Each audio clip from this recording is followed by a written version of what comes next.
Bonjour, je vous ai confirmé dans une première vidéo ce que vous pouvez lire sur notre site internet ou ce que vous pouvez lire sur notre Facebook, à savoir que nous avions fait économiser, récupérer ou rembourser en termes de frais la somme de 14 millions d'euros pour nos adhérents.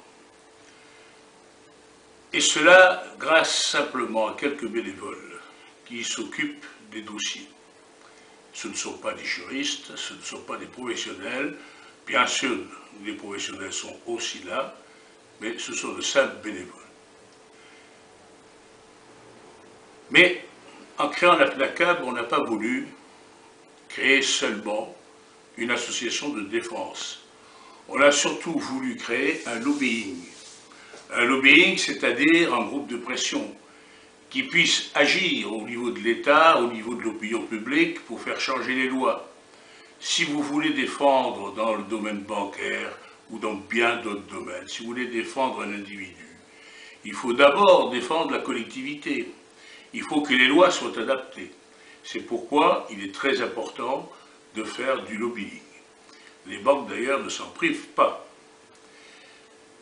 Certains me disent, c'est impossible, vous êtes des rêveurs. Eh bien, je leur dis, écoutez, moi, depuis 20 ans, même si c'est impossible et même si je suis un rêveur, je suis engagé contre ce système.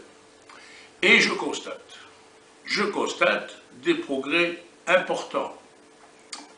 Ils ne sont pas faramineux, mais ils sont importants quand même pour les individus. Par exemple, le chèque, le paiement par chèque a été maintenu gratuit. Malheureusement, on pousse à utiliser la carte bleue, qui fait faire des économies énormes au système bancaire, et on abandonne progressivement le chèque alors qu'il est gratuit.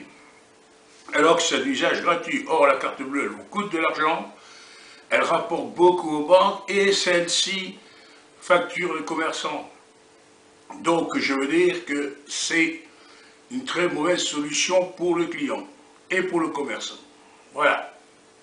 Autre avancée, les frais bancaires ont été plafonnés. C'est pas énorme, mais ça existe. Vous avez la disparition de certains fichiers. Vous avez un usage différent des fichiers. Vous avez également la possibilité de faire suspendre des échéances de crédit dans certains cas de figure.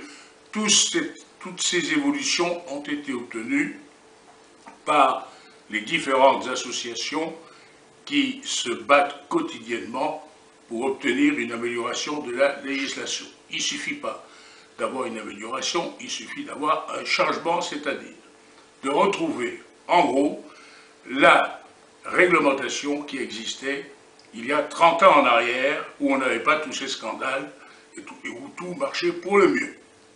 Voilà.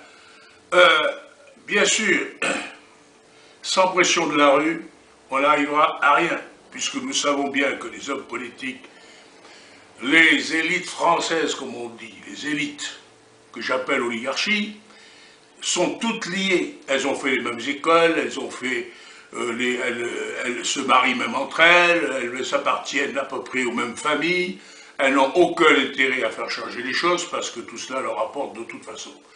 Et eux s'en sortent toujours très bien. Ceux qui s'en sortent mal, c'est le français moyen, c'est le français qui n'a pas de relation, qui n'a pas de fortune.